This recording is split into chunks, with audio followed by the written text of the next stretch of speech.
Look at those beautiful leaves on my mango tree.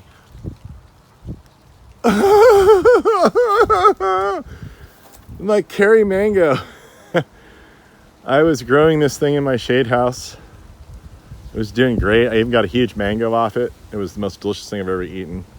And I'm going to put a video on the bottom showing you that. But I don't want to throw anybody under the bus here, but I had someone that was supposed to be watering my shade house because the irrigation was messed up, paying them. And they are kind of new to plants. And they're like, well, I don't really know. I'm not sure how much water to give these. Well, you give them a little more water than you gave them. So I went in the shade house the other day. I've been so busy, haven't been down there. I've been working for you guys, running around, trying to make your paradise and letting mine go to hell.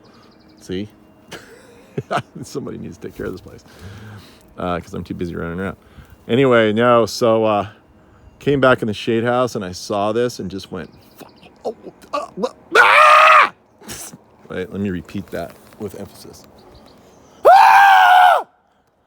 What happened to my mango tree? Anyway, so luckily for me, it was still alive.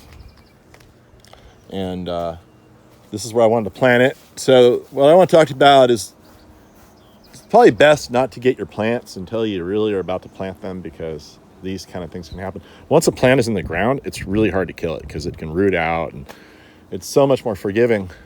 And are these leaves coming back? Are they dead? There's just a little bit of green there. Anyway, what's going to happen here, I'm sure of it, is we're going to get all kinds of buds. We'll follow this tree. I'll show you what happens when you get severe dry out. But you can see, you know, it's all pliable. We'll start getting sprouts in here. We might lose some on the extremities. This might be dead here, but at some point, it's alive. So it'll be fun to watch it sprout back up, and I promise I will never abuse this plant again the way it happened here. So anyway, let's talk about... This is so sad. I was going to make a really flattering video of this beautiful tree and like showing you where to put it with microclimates and stuff like that. So now I'm going to do the same thing, but I'm just going to look like an idiot because my tree is nearly dead. Or it looks nearly dead. It's not nearly dead. So anyway, here it is. So sad. All right, let's get over how sad this is. It's going to be fine. But let's talk about the microclimate. So look, I'm way up on a hill, okay? Way up on a hill. I'm at 620-foot elevation or something. Cold air is heavy. It settles. It comes down on a big sheet, okay? In the sheet, when it hits topography, it follows the topography very slowly. It's just like water, but much slower. And it works its way down to the, you know, the bottom of the hill path of least resistance. So that means if you have a fence or a dam or anything like that, well, a fence can act like an air dam. Better lighting. A fence can act as an air dam. You have a big hill above you, and then there's a big solid fence. You put your mango tree right next to that fence. It's going to be really cold there. So you don't want that. What you really want is you want it to be up in elevation. You don't want any hills above you. There's very little topography above us. We're kind of on the ridge. You can't see that from here, but trust me, we are. You don't want topography above you because you don't want them dumping their cold air on you and passing through your garden. You really just want to have the sheet settle on you and roll off one way and then roll off the other way, and you're at the top of that sheet. That's the ideal situation. You don't want to get above 1,500 feet or 1,800 feet because it starts to snow up there and get really cold. So I say the sweet spot is anywhere from 200 to 1,500, 1,200 feet. Probably 200 to 1,200 feet is the best ideal zone in Northern California to be on a hilltop. And you need to have a pronounced grade, going down to carry the cold air away. Okay, that's rule number one. If you can have that kind of condition, you're going to be ahead of everybody else. So like hilltops like that one over there, those are like about 1,500 feet. They actually do get snow on those hills occasionally over there. That's Los Trampas range. And then far off over here, that's the Berkeley Hill. That's the Berkeley Hill range. And that'll get a little snow on it sometimes as well. But that's closer to the bay. So that stays a little warmer than those hills over there with the same elevation. Don't you love microclimates and meteorology? I wanted to be a meteorologist when I was a kid. Be the weatherman. Like Brian Sessman, you know him? He's a cool guy. Yeah, he lives right over here. He lives in Orinda, right over there. Brian Sussman. Channel 2, KTVU News. Yep. I think he's with my buddy, Mark Ibanez, sportscaster. I think he's on that channel too. So hello, Mark. Hello, Brian. Anyway, so here we are with our barely alive mango tree. And so, the microclimates for cold air, that's kind of how they work. I'm somewhat near the bay. I'm not facing the bay like Hayward Hills, Oakland, places like that. That would be more beneficial for cold air. However, when you're further away from the bay, it does warm up, which does help the mango because the mango loves heat. Avocados probably rather be over there than here, but they still work well here. Avocados are from, highland, volcanic mountainsides of Mexico, and they're, just below the cloud forest. And so they get licked with, moisture-laden air and oftentimes cloudy air and intermittent rainfall.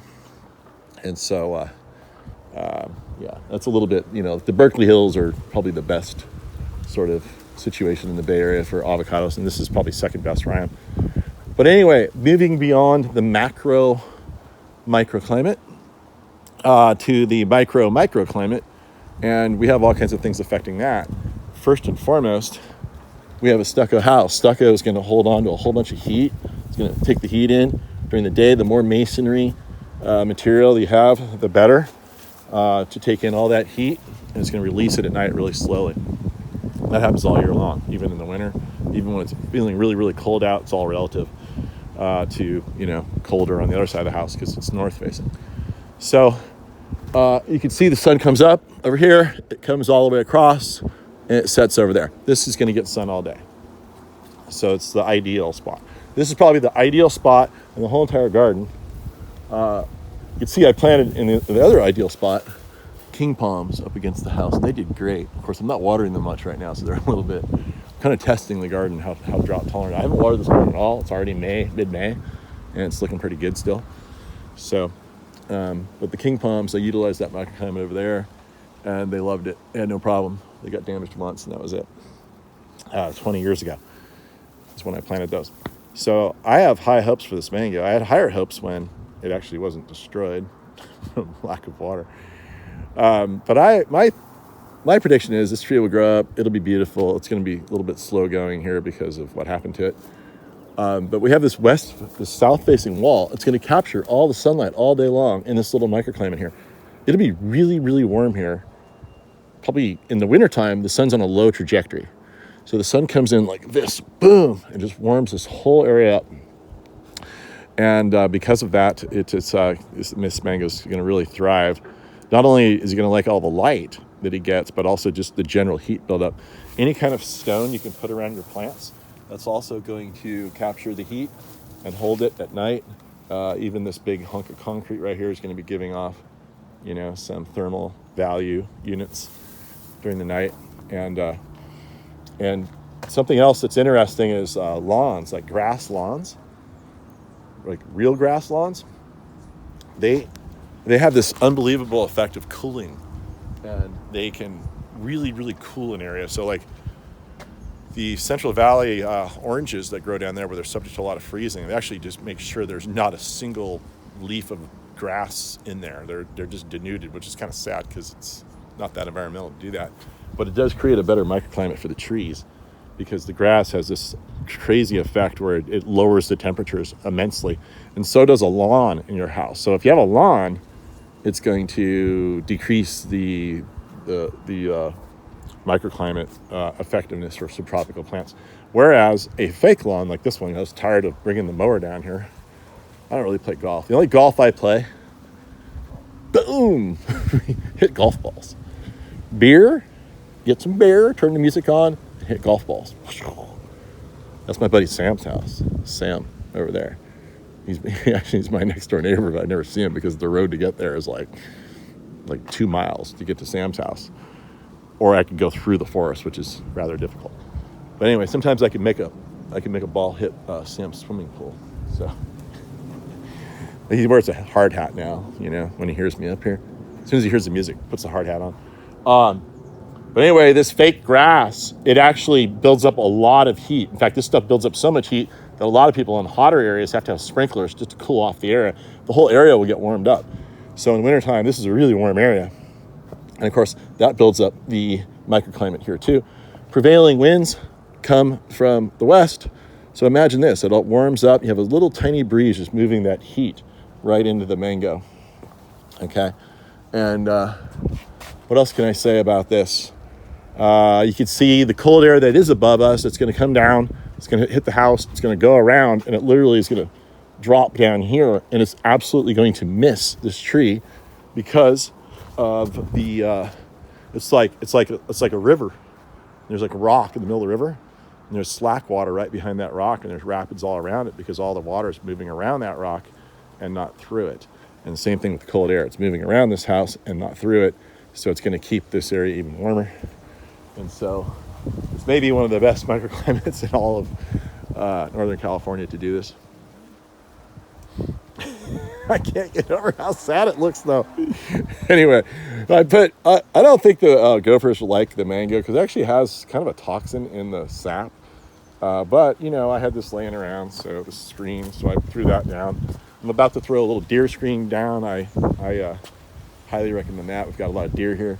So anyway, I'm hoping you'll wish me luck. I've been watering it like crazy. The leaves that are still on it are actually much happier. And we'll get a little commentary here. So what do you think? How do you think it's going to do, Rhea? Mango? Yeah. I watered it a whole bunch. Yeah? And the leaves at the bottom are green. I give it a 2 out of 10. Chance? Yeah. I mean, it's 2 out of 10 look right now, but come on, you gotta be more optimistic than that. Well, the mangoes I saw growing in Hawaii, the best mangoes, were growing in like really dry, hot areas. So if it's gonna live, then I give it a 10 out of 10. But it has to live first. A little sad. I had a guy watering. He's supposed to. I went over there. I just trusted him. I was like, "What happened?" Anyway, so sad. I'm pretty sure, Ray, that this thing's going to sprout all over the place in the next couple weeks, and we're gonna, it'll be fine. I'm pretty sure. Yeah, I'm gonna cage it right now. All right, let's cage it. We're gonna have some progress reports later on, but that is our mango in our most beneficial microclimate here in Lafayette.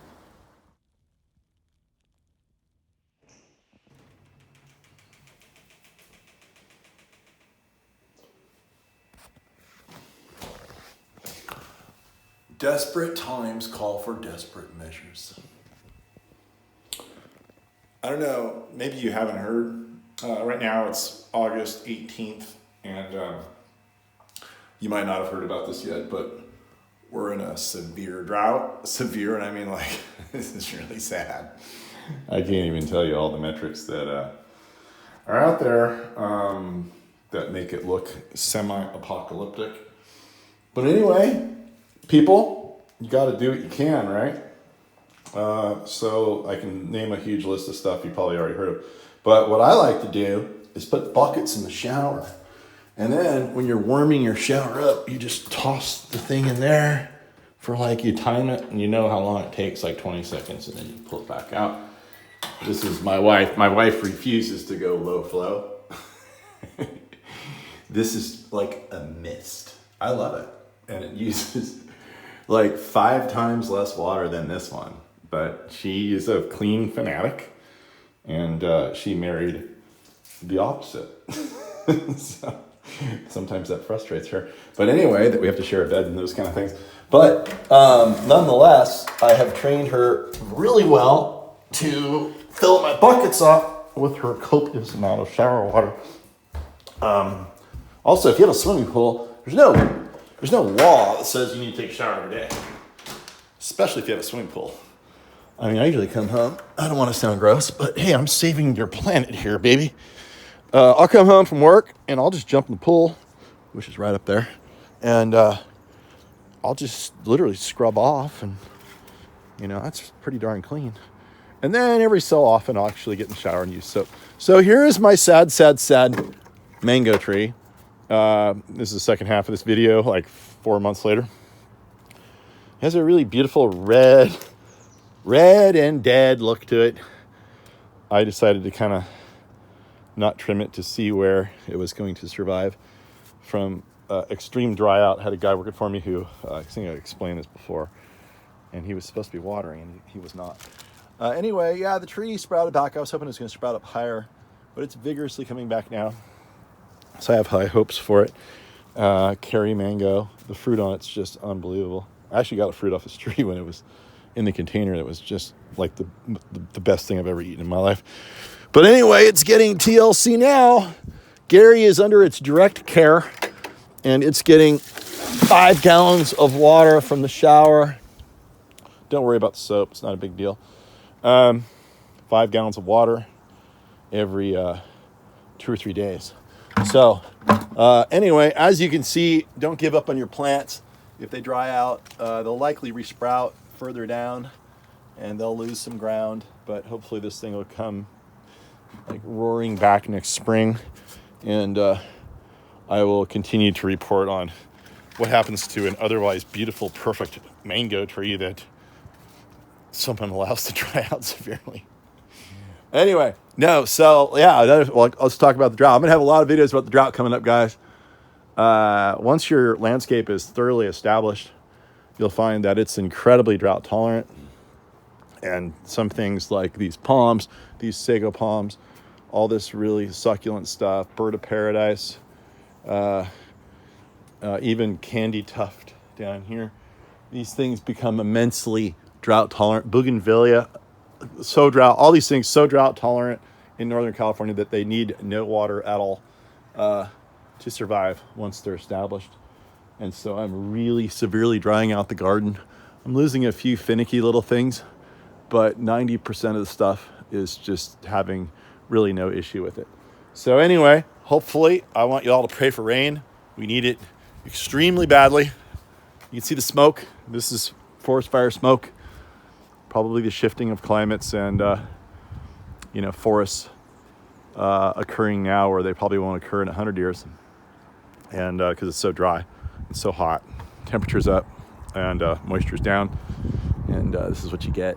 So we're going through a equilibrium rebalancing, I believe, is my theory. Everybody has their opinion.